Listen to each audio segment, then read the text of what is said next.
Bismillahirrahmanirrahim. Assalamualaikum warahmatullahi wabarakatuh.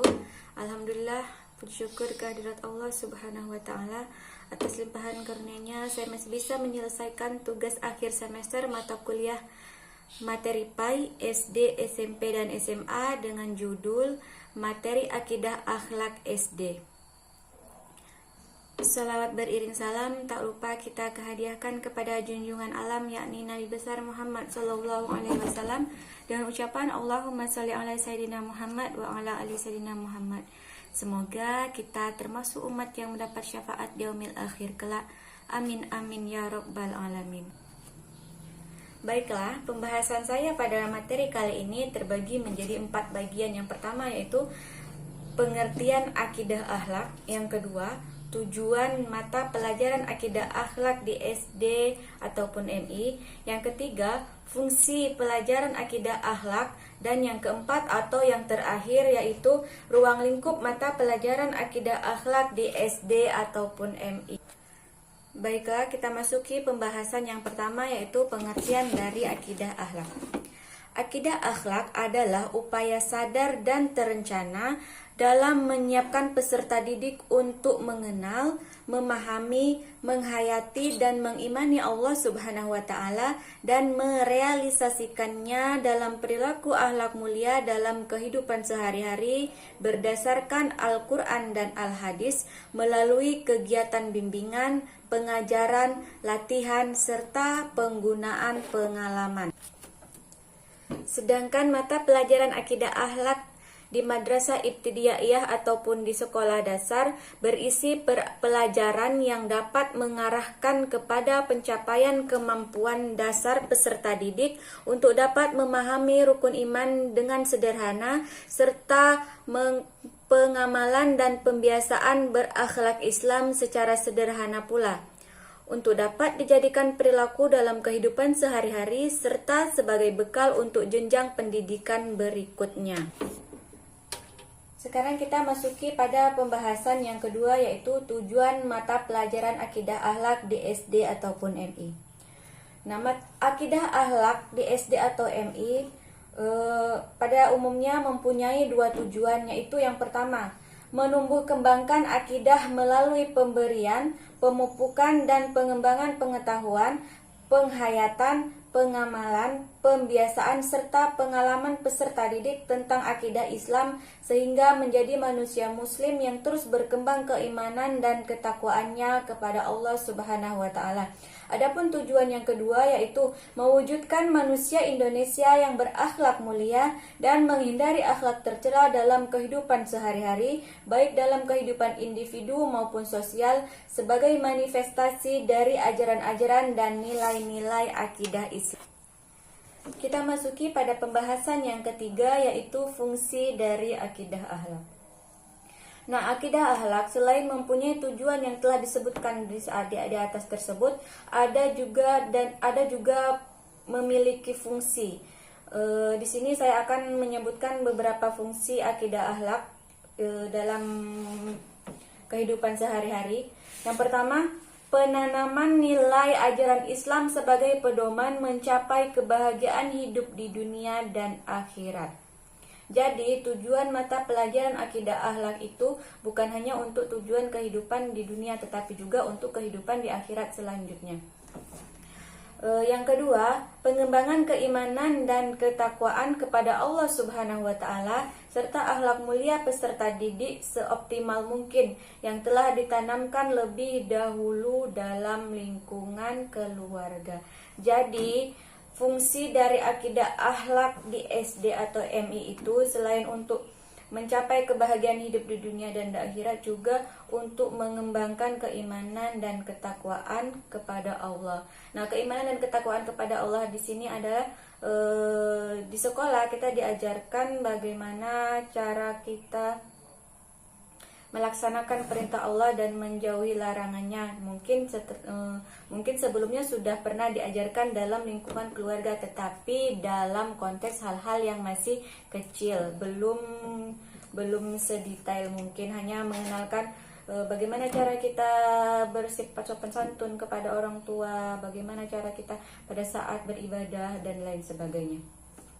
Nah, fungsi akidah akhlak yang ketiga adalah penyelesaian mental peserta didik terhadap lingkungan fisik dan sosial melalui akidah akhlak.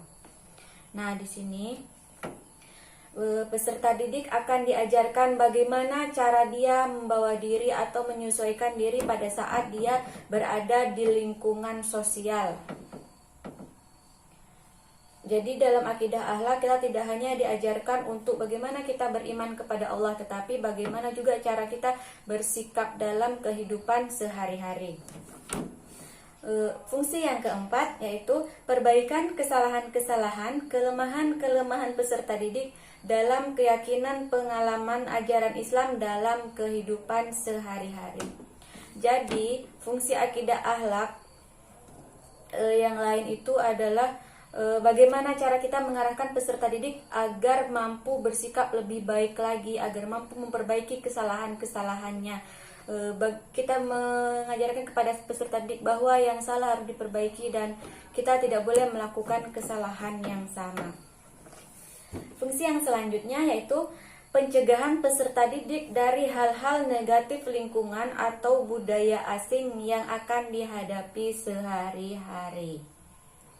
Nah, fungsi akidah yang selanjutnya yaitu bagaimana cara kita mengajarkan hal-hal yang buruk dan harus dihindari. Kita memberikan contoh hal-hal yang boleh kita lakukan dan yang tidak boleh kita lakukan. Jadi peserta didik diberi pengarahan, diberi pengajaran tentang bagaimana kita mengambil fungsi dari yang baik dan meninggalkan hal-hal yang buruk. Fungsi dari akidah akhlak yang selanjutnya yaitu pengajaran tentang informasi dan pengetahuan keimanan dan akhlak serta sistem dan fungsionalnya. Jadi kita memberikan informasi atau peserta didik diberikan informasi serta pengetahuan keimanan dan akhlak. Maksudnya kita peserta didik diberitahu bagaimana cara kita beribadah, bagaimana cara kita bersikap, serta apa sih fungsi ibadah dan fungsi kita bersikap baik dalam kehidupan sehari-hari. Fungsi yang terakhir adalah penyaluran siswa untuk mendalami akidah akhlak ke lembaga pendidikan yang lebih tinggi. Nah, fungsi yang terakhir ini ada kaitannya dengan jenjang pendidikan selanjutnya yang akan ditempuh oleh peserta didik. Jadi di tingkat SD atau MI peserta didik diberi hanya dasar-dasar akidah akhlak. Nah, apa fungsinya di SD itu diberikan dasar-dasar akidah akhlak atau pembekalan pembelajaran akidah akhlak agar pada saat siswa nanti melanjutkan pendidikan ke jenjang yang lebih tinggi lagi, siswa sudah memahami apa itu akidah akhlak, apa itu tujuan akidah akhlak dan apa fungsinya dalam kehidupan kita sehari-hari dan juga dalam kehidupan selanjutnya di akhirat. Baiklah, saya akan menjelaskan pembahasan saya yang terakhir, yaitu ruang lingkup mata pelajaran akidah akhlak di MI ataupun SD. Sebagaimana yang telah kita ketahui bahwa pelajaran akidah akhlak di SD ataupun MI merupakan pembelajaran akidah akhlak yang paling mendasar. Jadi di sini juga saya akan menjelaskan dasar-dasar atau ruang lingkup yang masih secara mendasar dipelajari di SD ataupun MI. Di sekolah dasar ataupun MI, ruang lingkup mata pelajaran akidah akhlak sendiri itu ada 4. Yang pertama yaitu aspek akidah atau keimanan, yang kedua aspek akhlak, yang ketiga aspek adab islami, dan yang keempat ataupun yang terakhir adalah aspek kisah teladan. Baiklah, kita masuki ruang lingkup mata pelajaran akidah akhlak yang pertama. Di SD ataupun MI, ruang lingkup yang pertama itu adalah aspek akidah atau keimanan. Aspek keimanan ini meliputi 4 pembahasan, yaitu yang pertama kalimat thayyibah sebagai materi pembiasaan, meliputi la ilaha illallah, basmalah, alhamdulillah, subhanallah, Allahu akbar, ta'awuz, masya Allah, assalamualaikum, sholawat, tarji, la haula wala quwata illa billah, dan istighfar. Jadi pada aspek akidah ini diajarkan bagaimana cara kita cara kita mengamalkan atau melaksanakan keimanan kepada Allah. Contohnya dengan mengucapkan bismillah, dengan mengucapkan alhamdulillah, dan lain sebagainya. Kemudian aspek akidah yang kedua yaitu al-asma dan al-husna. Nah, al-asma dan al-husna ini memiliki materi pembiasaan meliputi seluruh nama-nama Allah yang disebutkan di dalam Al-Quran. Contohnya Ar-Rahman, Ar-Rahim, Al-Malik, Al-Qudus, dan lain sebagainya. Aspek akidah atau aspek keimanan yang ketiga yaitu iman kepada Allah dengan pembuktian sederhana melalui kalimat thayyibah, Asmaul Husna, dan pengenalan terhadap sholat 5 waktu sebagai manifestasi iman kepada Allah. Jadi, pada aspek yang ketiga ini, peserta didik diajarkan bagaimana cara kita melaksanakan atau mengerjakan apa-apa yang diperintahkan Allah Subhanahu wa taala dengan melakukan hal-hal kecil. Contohnya tadi itu mengucapkan bismillah, alhamdulillah, kemudian mengerjakan sholat 5 waktu dan lain sebagainya. Aspek akidah atau aspek keimanan yang keempat atau yang terakhir yaitu meyakini rukun iman. Rukun iman di sini ada 6, ada yang iman kepada Allah, iman kepada malaikat, iman kepada kitab, iman kepada rasul dan hari akhir, serta iman kepada qada dan qadar. Jadi peserta didik dia akan diajarkan apa itu rukun iman dan ada berapa rukun iman, sehingga peserta didik memahami ternyata rukun iman ini ada 6, pengertiannya ini gitu.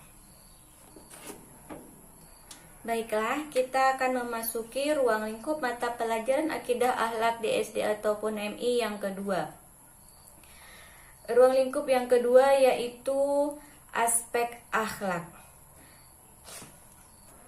Nah, aspek akhlak pada mata pelajaran akidah akhlak ada 2. Yang pertama yaitu pembiasaan akhlak karimah. Dan yang kedua adalah menghindari akhlak tercela atau akhlak mazmumah.